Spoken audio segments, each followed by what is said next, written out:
Today on an all-new Dr. Phil. Did her husband I have played games and lied about many things to my wife. cause her social anxiety? She did not leave her home for 10 years. Did he really lose his memories? He blamed pot. That is some good weed if it erased 4 decades. Or is he gaslighting her? To me, it doesn't make any sense. You're basically calling me a liar. You know how I know that? Because you told me you were a liar. Let's do it. Have a good show, everybody. Here we go. This is a safe place to talk about hard things. Stand by. We'll count you down. I'm trying to be an emotional compass and point you in the right direction. 5, 4. I am not giving up on you.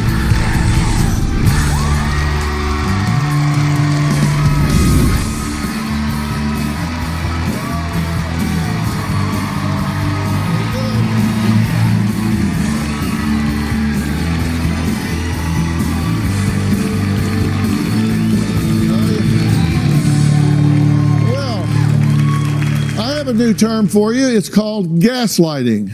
It's one of the buzzwords of 2017. You hear it thrown around in news shows and certainly in political coverage. But what does it mean?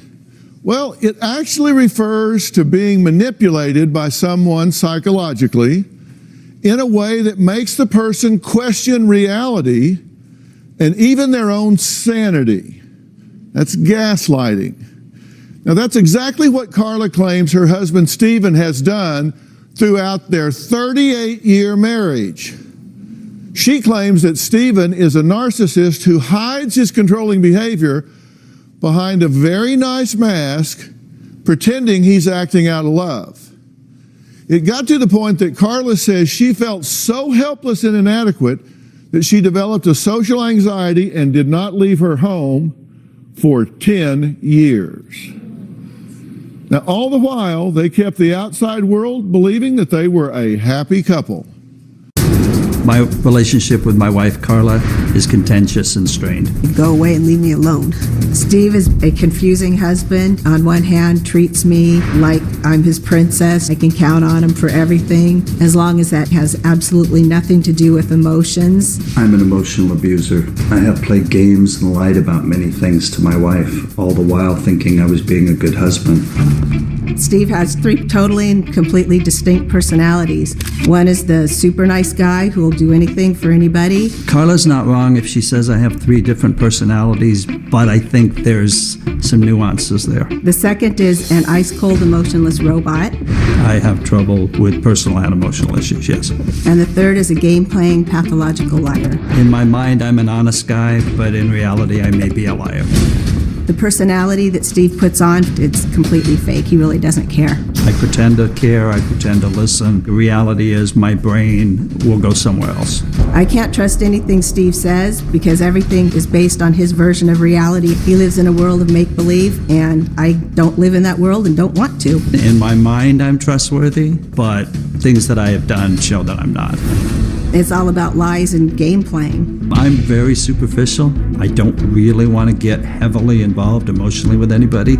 I've been in an emotionless marriage for the entire 38 years. I just didn't realize it for several years. Steve is not the typical verbal abuser. He's more of a psychological abuser. He'll tell me what I want to hear and then do what he wants. About 17 years ago, I took off my wedding ring and I told Steve he had a year to fix problems and make me want to put it back on. It's been 17 years and she still is not wearing her wedding ring. I don't know if there's any hope that I'll ever be able to wear that wedding ring again. Well, both Stephen and Carla described their relationship for the past 17 years as roommates. They just coexist. To say there is a lack of intimacy, well, that would be a huge understatement. We've been sleeping in different rooms for 3 years. Carla sleeps in the master, I sleep on the couch. Steve always felt that he had poor performance in bed, and that made him afraid of women. There is no romance, there's no foreplay. We've never had trust, so reality is we've never really been intimate. In the past 2 years, he told me that he was gay. That put him in a really good mood for about a week. We talked about me maybe being with a guy. For some reason, it made me happy. About a week later, he took it back. The idea of being with a man was gross. He could never do that. In my mind, I'd never remembered being with a guy. It was just part of a conversation. I have absolutely no idea if he's gay, straight, or asexual. I believe I'm asexual. I can do without if I have to. About 10 or 15 years ago, Steve and I made an agreement to live as just roommates, but he didn't honor that agreement. Steve would still initiate sex knowing that I could not say no. Then he would roll over and go to sleep while I suffered the consequences. Quite often, I would go sit in the closet and cry, and his answer to that was to send me to a sex therapist. I didn't acknowledge it as rape until after I went to a therapist, and it took her several years to convince me that that's what it was. It was also confusing to me because Steve wasn't interested in sex, so why would he rape somebody if it must have been something I did that sent the wrong signal? It wasn't until years later that his own therapist told him that it was rape and that I could actually press charges against him before he would accept that that's what it was. Okay, you said you took your wedding ring off 17 years ago and said, okay, buddy, you got a year Right. to make me want to put this back on. What happened in the next 16 years? You haven't put it back on. You said you don't think you ever will. So why have you let 16 years go by? I don't feel like I can handle life on my own. I need a babysitter. So this is a parent-child relationship. I never thought of it that way, but yes, I think you're right. So you're living with daddy. Ouch. Yeah, probably. See, in a way, it's the same. I count on Carla a lot. Carla's my rock, or the person I trust the most in life. So you could also say it's the other way around. You're living with mommy. I'm living with mommy, I guess. I hadn't thought of it that way at all. But you trust me. I don't trust you. That's true. Should she trust you? No, I don't think. Well, I think of myself, and I think it said it in this, I think of myself as an honest person. I think that I try to do the best by her and by people, but I also tend to sabotage things and tend to cause a lot of issues that shouldn't be caused. They should be easy to resolve. Okay, well, I just want to take that statement right there and talk about that a little bit. You said, I think I try to do the best by people. I try to sabotage things. Those are incongruent statements. Correct. I know they are. And that's exactly what you say, you admit that you've done with her for 38 years. Correct. Honestly, I'll play games, or I'll lie, or I'll do something that is against what I'm thinking in my mind, and then I'll literally, when I'm done, 2 minutes later, I'll forget about it. I'll put it in the back of my head, and I'll move on to what's for dinner. Well, let's look at some things that you do admit to saying. You said, I don't take things seriously. I want issues to go away, so I don't address them. I pretend issues don't exist. Correct. I don't know how to have empathy. If there's something I don't want to do, I pretend it's not there and move on. I have a little box in my head. If there's something I don't want to deal with, I put it in a little box, I shut the door, I walk away. And I will talk in circles with Carla, and I promise to do things like see a counselor or something, but not follow through with it. I intend to when I make the promise, but then a few days go by and it's not mentioned and I just forget about it. I hide from my feelings and live in the moment. I don't worry about the past or the future. I just ignore Carla's pain. I just ignore it. I think she would be better without me, but I don't think I would be better without her. Very true. Now, you say that you have this big blank spot in your memory, that you just don't remember really anything before 21? I don't remember much before 21. I remember nothing from early high school back at all. I remember I've forgotten a lot of things I did know after 21. How many children have you had? 5. And you say you don't remember the birth of any of your children? Not really. So what did Stephen do to cripple Carla so much that she didn't leave the house for 10 years? Was it something he did? Was it her? How do you stay at home for 10 years and neither one of them does anything about it? We'll talk about that next.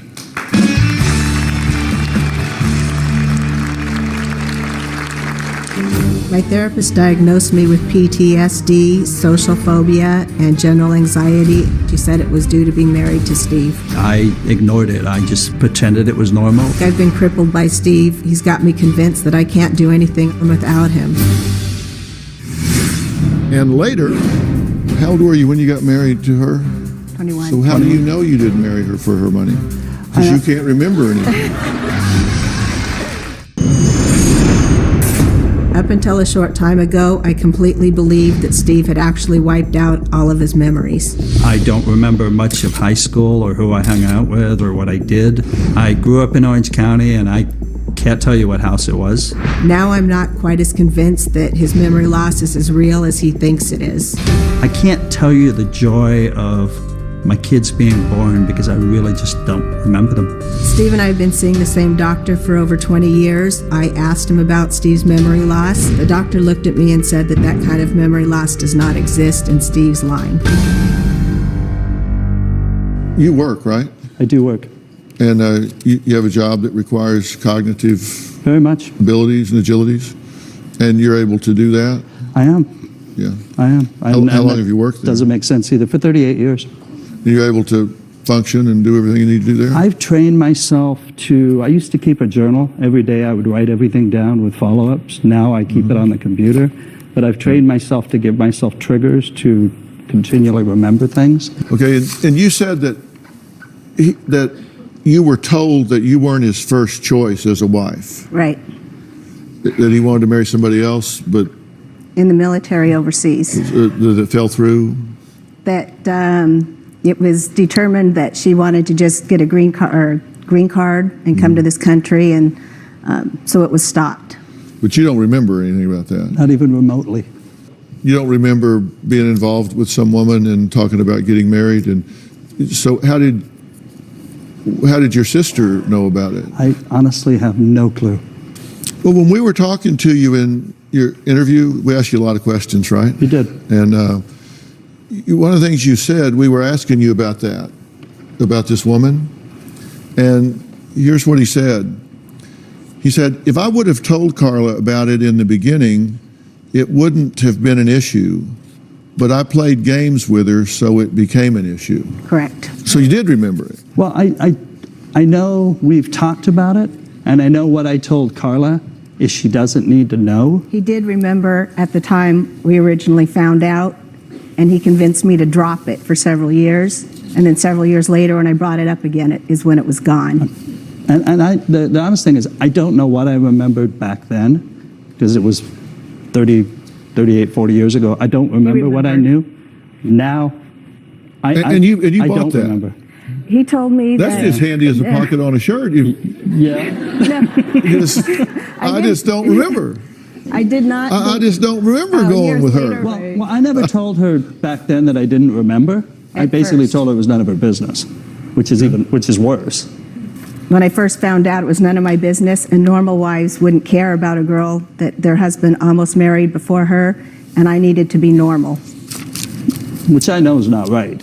No. Obviously, it's not right. No, But no. I So don't know. you said I lived in Anaheim and when I was in junior high, but I can't pick out the house I lived in. I lived in Orange County in high school.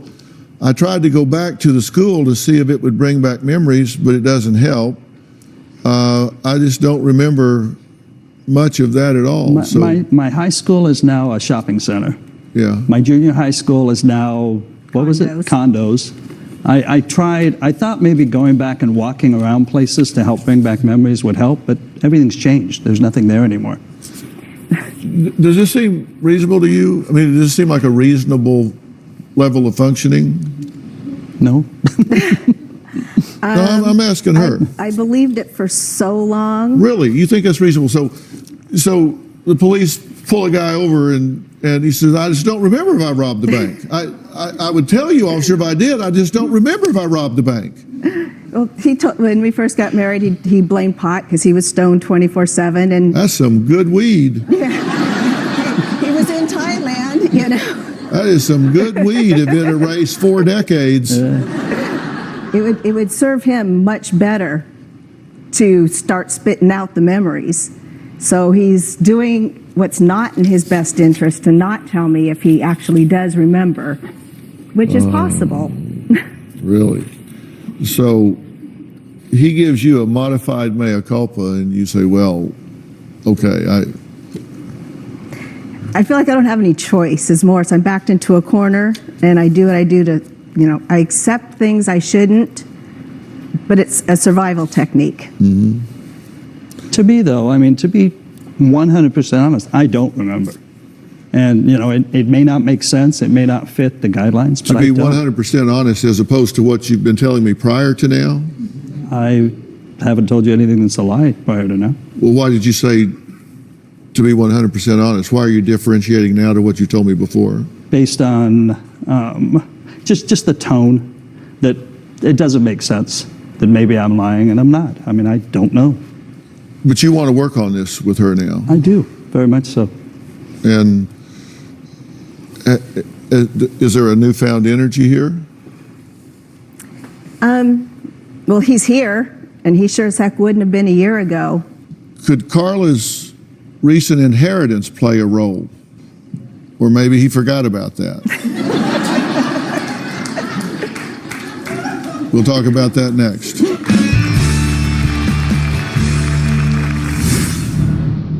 You spent 10 years, you think, with a social anxiety. I was diagnosed with social phobia. And you think he set you up for this. Carla got some money when her parents passed away. A family member had told Carla that the reason I married her was for her money. I made sure that when I got the inheritance, I completely protected it and went to an estate planning attorney. In the back of Carla's mind, she may think I married her for inheritance. But that is not true. Steve keeps asking to borrow money from my trust, and he'll write IOUs. He's probably got about $120,000 worth. I know he has no intention of ever paying them because he thinks I'll never actually leave. How old were you when you got married to her? 20? 21. So how do you know you didn't marry her for her money? Because you can't remember anything.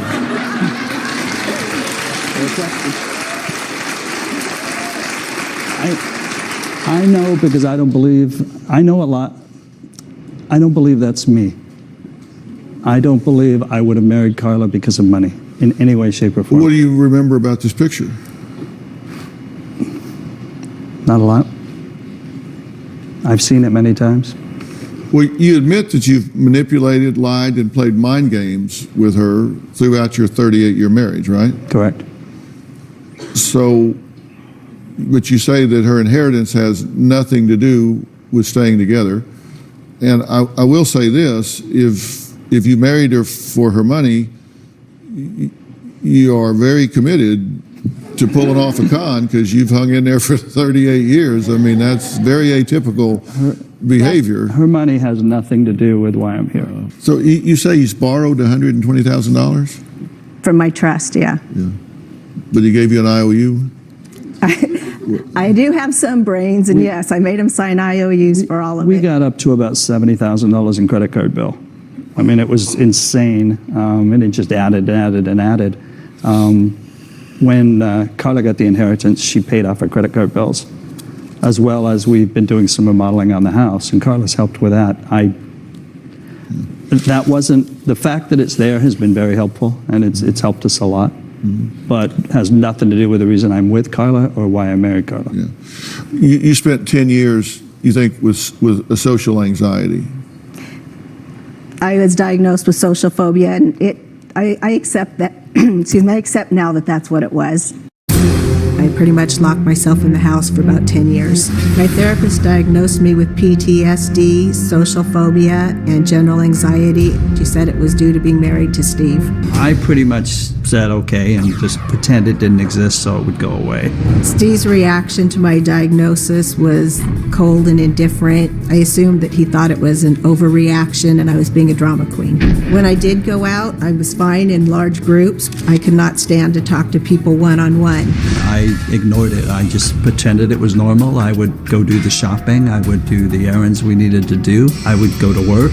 Steve came into my life and completely took over everything, creating a complete dependency on him. Steve has made me so dependent on him that I'm incapable of making phone calls. When I try, I just freeze. I just go numb. He will take a box of cereal out of my hand to pour it for me, or even take my phone out of my hand to hit send on a text. I believe Steve is one step away from coming into the bathroom and wiping my butt for me. I've been crippled by Steve. He's got me convinced that I can't do anything without him. You think he set you up for this? I don't know how much of it was conscious and how much of it was more in his subconscious. He just kind of knew what he needed to do to making excuses for him again, right? I enabled her to be able to do that. The man has said several times since he got here, I played mind games with her. I knew she was suffering. I didn't do anything about it. As long as I got what I wanted, I didn't care.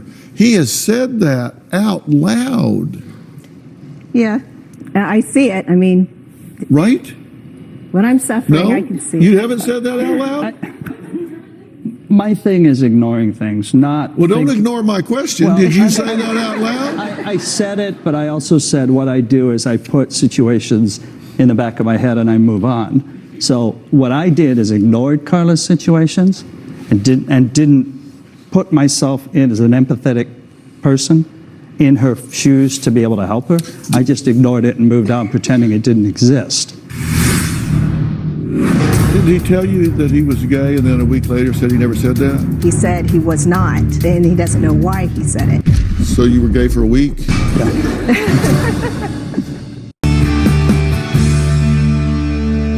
You have admitted that you played mind games with her and gave her double messages. I did. Right.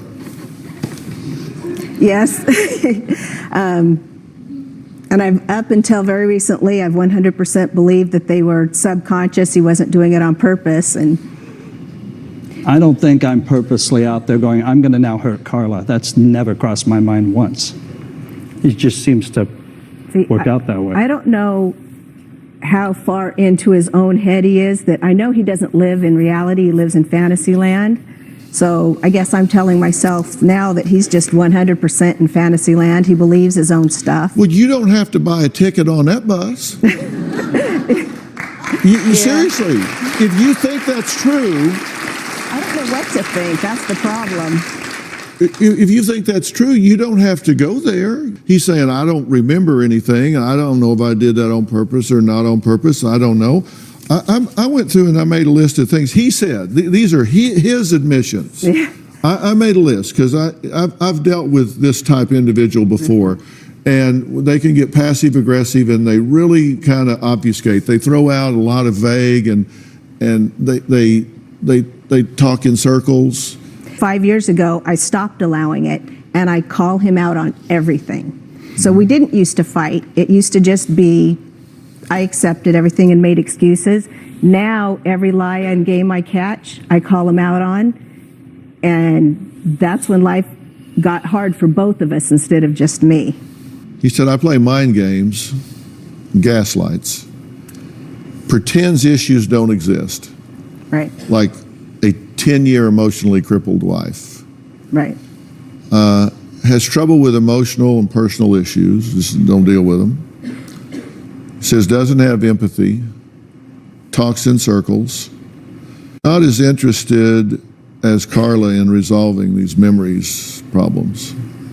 Thinks narcissist is an accurate label, ignores your pain.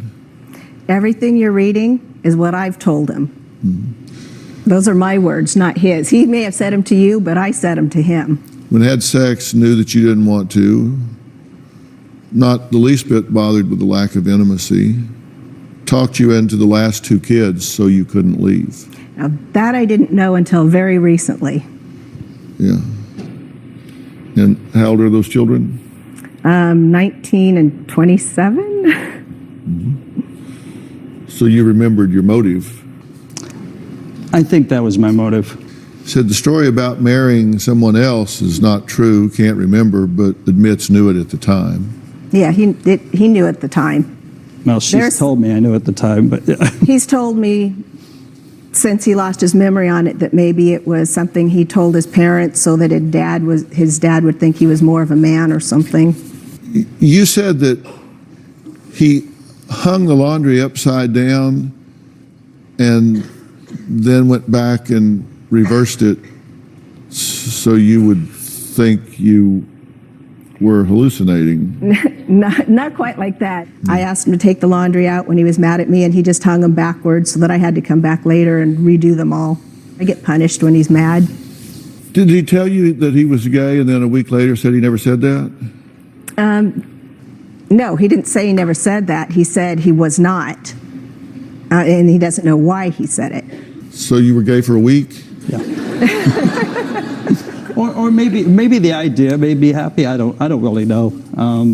He said that it came from a conversation we were having. He said that it made him happy because he thought maybe that explained some other things from his past, not remembering his past and the way he dressed and a few things he did remember. He thought maybe it explained it, so he was happy that he had an explanation now.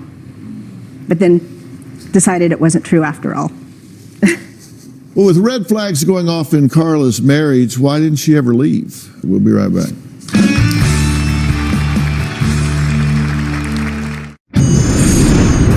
I believe that Steve is a narcissist. He's very cold and completely unemotional. I don't have a problem being called a narcissist. I tend to ignore it and just not think about it. The only person Steve has feelings for is for himself. Sometimes I ignore Carla's pain. She's telling me something that's bothering her, and I'll hear it, but then just as quickly I'll get over it and I'll be ready to go do something else. Let's go shopping or go to dinner or whatever. Everything has to be about Steve. I had a psychiatrist tell me that I'm non-empathetic. I will superficially dive into something, but then I immediately get over it and move on. Maybe I am a narcissist. Maybe that is the right label. Carla took off her wedding ring 17 years ago, giving her self-admitted, manipulative, gaslighting husband, Stephen, an ultimatum to shape up or ship out. Stephen admits he did nothing to change his behavior, but Carla clearly didn't stick to her guns. And here we are, 17 years further down the road, anger and estrangement, just part of their existence. Do you have a question for me? Is there something specific that you want to ask me? Does that type of memory loss exist? Is there any chance that that's real, or is that completely no way? Just in my opinion, Right. Or is he faking me out completely, wiping out your entire memory? well, I've been doing this for 45 years, I've never seen and it. I have never seen a syndrome or clinical presentation that is consistent with what he is reporting. And I'll tell you why I say that. I spend a lot of my practice dealing with brain and central nervous system. And there are parts of the brain architecture that deal with memory. And there are parts of the brain and the spinal cord that deal with pain.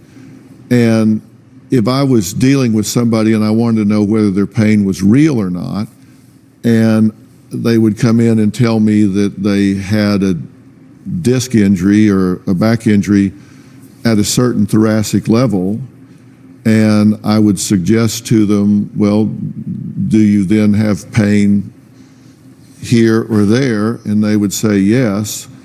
And I knew that there was absolutely no neuroanatomical structure that would account for that pain. Then I would know they were lying. Right. Because if they're saying they're having pain here and the injury is here, it flows down, not up. And if they're reporting something that there's no neuroanatomical structure to explain that, then they're either lying or it's in their head, one of the two. So it's called differential diagnosis. And when you deal with memory, there are certain logic tests that you go through. There are what are called hold and no hold functions. There are certain things where you could hit somebody in the head with an axe and it's going to disrupt some memories and not others. I'm telling you, to me, it doesn't make any sense at all. I think it's very convenient. And one thing about a narcissist is they can't read the room. A narcissist thinks that whatever they're saying is selling. They can't read the room. Now, you've been a pretty good audience because you've been buying this. I mean, seriously, you've gone for this like Jesse went for the train. Yeah, but now you're basically calling me a liar and saying that I do know this stuff and I can just communicate it, and I can't. So I understand what you're saying. You're a professional in this matter, but if I don't know, I don't know. She asked me a question, I'm answering it. Yeah, but you're calling me a liar at the same time. I don't believe what you're saying. Now, whether you believe it or not, I don't know. That's a whole different question. You want to know my answer to that question? Mm-hmm.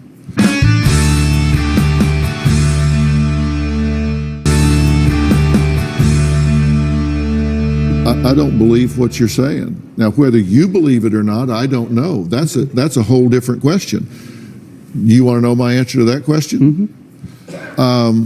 I think there's a fair portion of this you might believe. I think you may have deluded yourself to the point that you do believe some of this. I think you lie when it's convenient, and you know how I know that? Because you told me you did. Right. You told me you were a liar. But not about the memory issue. You can get self-righteous and sanctimonious about me saying you're a liar. You told me you were. I'm not being sanctimonious. I'm just saying you're telling me that the things I don't remember, I'm making this up, and I'm not. Memory requires emotional energy. If you don't invest in something, if you're not involved in something, then you won't have a memory of something that you really weren't present for.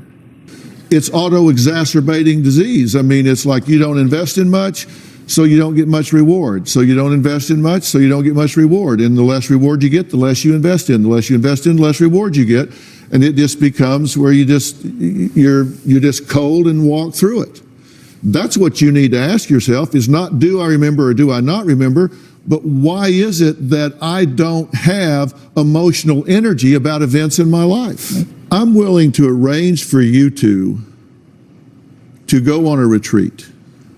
I'm going to arrange to send both of you, if you would like to go, it's up to you, to On-Site. Now, On-Site is a wonderful therapeutic environment.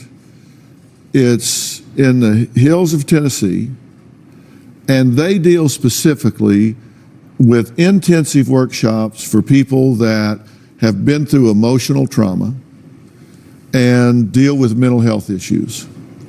So you have some answers. I'm going to arrange for you to have a brain scan and a brain map to find out neurologically Thank you. what's going on, so you can rule that out. Okay.